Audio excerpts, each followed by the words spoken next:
Sir, सबसे पहला प्रश्न तो ये है कि आखिर डेंगू की प्रॉब्लम क्रिएट क्यों होती है, कैसे होती है, इससे हम कैसे बचाव कर सकते हैं? तो डॉक्टर साहब, एक सबसे बड़ी बात ये है कि मान लीजिए अचानक इस प्रकार के लक्षण लोगों को दिखने लगे और बच्चों में जो प्रॉब्लम होती है तो माता पिता बड़े घबरा से जाते हैं, तो घर में कोई रेमेडीज ऐसी है जिसको हम कंट्रोल कर सकते हैं?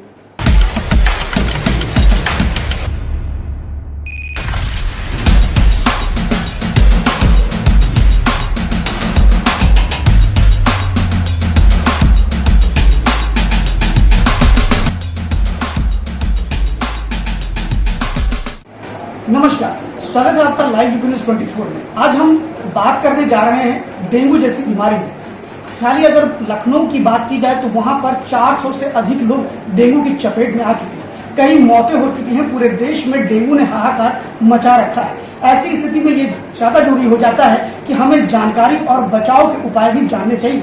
इसीलिए आज हमारी team live UP news 24 Ayurvedic महाविद्यालय टूरियागंज में आई हुई, जिसमें हम डॉक्टर एमके गुप्ता जी से बात करेंगे डेंगू का।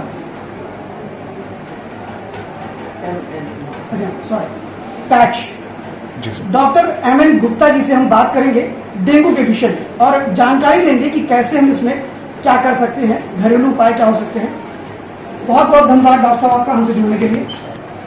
सर, सबसे पहला प्रश्न तो ये है कि आखिर डेंगू की प्रॉब्लम क्रिएट क्यों होती है, कैसे होती है, इससे हम कैसे बचाव कर सकते हैं? डेंगू की बीमारी जो है एक वायरस से होने वाली बीमारी है और ये वायरस शरीर में पहुंचता कैसे है। कोई भी इन्फेक्टेड व्यक्ति अगर है जिसको डेंगू हुआ और उसको जो है मच्छर काट लेता है तो वो वायरस मच्छर के शरीर में चला जाता है। वही मच्छर किसी स्वस्थ व्यक्ति को काटता है तो वो वायरस जो है वो स्वस्थ व्यक्ति के शरीर में पहुंच करके वहाँ अपनी संख्या बढ़ाता है और उसके बाद फिर डेंगू के लक्षण उसमें उत्पन्न हो जाते हैं। मच्छर भी कई तरह के होते हैं। एक एनाफिलीज मच्छर होता है जो कि मलेरिया फैलाता है। एक क्यूलेक्स होता है जिससे कि फाइलेरिया फैलता है। डेंगू फैलाने वाला जो मच्छर है वो एडीज मच्छर होता है, एडीज इजिप्टियाई। इसको टाइगर मच्छर भी कहते हैं क्योंकि ये छोटा होता है अन्य मच्छरों की अपेक्षा और ये दिन में काटता है। सूर्य दिन के प्रकाश में जो है ये काटता है, इसीलिए इसको टाइगर मच्छर कहते हैं। इसकी एक और पहचान है कि इसका पैर जो है, इसका शरीर चितकबरा होता है टाइगर जैसा। ये इसका पहचानने का तरीका है। और ये मच्छर जो है साफ पानी में पनपता है। मलेरिया और फाइलेरिया वाले जो मच्छर हैं वो गंदे पानी में पैदा होते हैं। डेंगू का मच्छर साफ पानी में पैदा होता है। अगर आपकी पानी की टंकी जो है छत पे खुली हुई पड़ी है उसमें भी ये अंडे दे देंगे, उसमें पैदा हो जाएंगे। छत पे आपके कुछ टूटे फूटे पुराने बर्तन पड़े हुए हैं, गमले में पानी पड़ा हुआ है, टायर पुराना पड़ा हुआ है, कोई भी ऐसा पात्र जिसमें पानी पड़ा हुआ है, बरसात का जल या कोई भी साफ पानी, कूलर में भी इवन 3-4 दिन से अगर कूलर का पानी बदला नहीं उसमें भी मच्छर अंडे दे देते हैं। और इनकी बड़ी छोटी लाइफ साइकिल होती है इस मच्छरों की। 10 दिन में अंडे से पूरा एक एडल्ट मच्छर बन जाता है। अंडे से लार्वा, प्यूपा और एडल्ट बन जाता है। 10 दिन में इनकी साइकिल कंप्लीट हो जाती है। ये बड़ी तेजी से बढ़ते हैं और बरसात के बाद तो इनकी बहुतायत हो जाती है। यही कारण है कि बरसात के बाद जो है डेंगू का प्रकोप ज्यादा देखने को मिलता है। अच्छा, अक्सर देखा गया है शहरों में डेंगू का प्रकोप ज्यादा दिखाई पड़ता है कंपेरेटिवली देहात, ऐसा क्यों? शहरों में इसलिए ज्यादा दिखाई पड़ रहा है कि जगह जगह जलभराव वाली जो समस्याएं हो जाती हैं। गांव में तो कच्ची जमीन होती, पानी सोख लेता है, लेकिन जहाँ पे पक्की जमीन है पानी सोखने की क्षमता कम हो जाती है तो इसलिए वहाँ पे ज़्यादा तेजी से मच्छर पनपते हैं। अब तो गांव में भी दिखने लगा है क्योंकि वहाँ भी अर्बनाइजेशन हो रहा है। इस वजह से गांव में भी डेंगू के मरीज मिलने लगे हैं। अच्छा सर, ये बताइए डेंगू के प्रॉब्लम से बचने के लिए हमारे लोगों को क्या करना चाहिए? लोगों को क्या उसके लिए प्रिकॉशन लेना चाहिए? डेंगू से बचाव के लिए एक तो फुल आस्तीन के कपड़े पहनने चाहिए, फुल पैंट, फुल शर्ट, जिससे मच्छर को काटने का स्थान न मिल पाए। सोते समय मच्छरदानी लगाएं। दिन में भी जहाँ तक संभव है खिड़कियों में, दरवाजों में जालियों का प्रयोग करें और मच्छरदानी तो अवश्य लगाएं। ये है बचाव के तरीके डेंगू से बचने के लिए, जिससे मच्छर काटने न पाए। डेंगू के लक्षण क्या होते हैं और मान लीजिए डेंगू के लक्षण क्या होते हैं, पहले तो ये बताइए आप हमारे दर्शकों को। जी, डेंगू का जब मच्छर काटता है तो उसके बाद 5 से 7 दिन के अंदर अंदर लक्षण आने शुरू हो जाते हैं। इसमें 3 मुख्य लक्षण होते हैं। इसको डेंगू ट्रायड कहते हैं। जिसमें है कि तेज बुखार, शरीर में छोटे छोटे लाल दाने जैसे बन जाना, जिसको कि चकत्ते कहते हैं, बहुत छोटे छोटे पिन पॉइंट। और तीसरा होता है कि तेज सिर दर्द। ये 3 मुख्य लक्षण होते हैं। इसके अलावा कुछ और भी लक्षण मिलते हैं अलग अलग रोगियों में, अलग अलग क्षमता के अनुसार। कमजोर मरीज है तो उसमें अधिक तेज लक्षण आएंगे, मरीज अगर शक्तिशाली है तो उसमें कम लक्षण दिखेंगे। इसके साथ में आपको जी मालिश करना, जी चलाना, उल्टियां होना, पेट में दर्द होना, हाथ पैरों में दर्द, जोड़ों में दर्द, मांसपेशियों में दर्द, पेट दर्द, ये सब लक्षण मिल सकते हैं डेंगू में। अच्छा, डेंगू के सबसे अधिक शिकार कौन हो रहे हैं? क्या डेंगू के शिकार सबसे अधिक बच्चे होते हैं कि बुजुर्ग होते हैं या प्रौढ़ होते हैं? जिनकी भी रोग से लड़ने की प्रतिरोधक शक्ति कम है, चाहे वो बच्चा हो, चाहे प्रौढ़ हो, चाहे युवा हो, चाहे बुजुर्ग हो, किसी को भी ये डेंगू अपनी गिरफ्त में ले सकता है।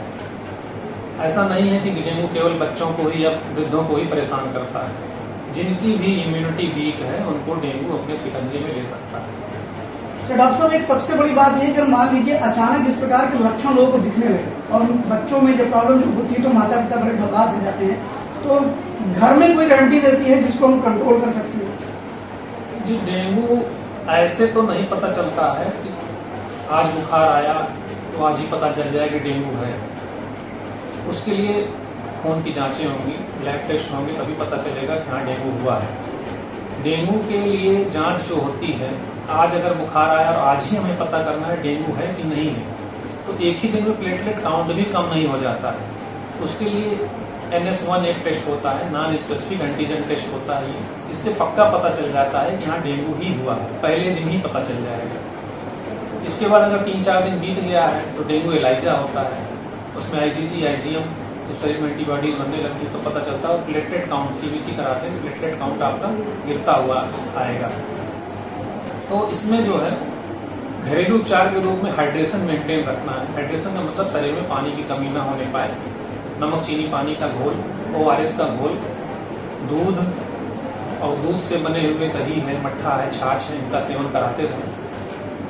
फलों का भी सेवन कराना चाहिए डेंगू से बचाव के लिए, क्योंकि फलों में जो है वो एंटीऑक्सीडेंट्स होते हैं। एंटीऑक्सीडेंट्स जो है वो क्या है कि जो शरीर में क्षरण की प्रक्रिया है उसको रोकते हैं और हमारी इम्यूनिटी को भी मजबूत करते हैं। इसलिए सिट्रस फ्रूट्स उनका भी सेवन करना चाहिए। रसीले खट्टे फलों का, जिसमें संतरा है, मौसम्मी है, सेब है, केला है, अनार है, कीवी का प्रचलन बढ़ गया है। कीवी हालांकि विदेशी फल है, अपना भारत में उस टक्कर के अमरूद और तमाम फल हैं जिनसे कि आप उसी तरह का लाभ प्राप्त कर सकते हैं। जरूरी नहीं महंगा कीवी का फल ही प्राप्त खाया जाए, अमरूद और अनार और संतरे से भी काम चल सकता है। डॉक्टर साहब, जैसे लोग जाते हैं तुरंत हॉस्पिटल में एडमिट हो जाते हैं, तो क्या जो एलोपैथ का ट्रीटमेंट है यानी आधुनिक मॉडर्न मेडिसिन साइंस जो है, उसमें क्या इसका इलाज है तुरंत? देखिए, डेंगू वायरस से होने वाली बीमारी है और अभी तक कोई भी ऐसा एंटीवायरल डिटेक्ट नहीं हो पाया है, मार्केट में नहीं आ पाया है कि जो डेंगू के वायरस पे अच्छी तरह से काम कर सके। इसलिए जो है बहुत ज़्यादा पैनिक होने की, बहुत ज़्यादा घबराने की जरूरत नहीं है, धैर्य से काम लेना है।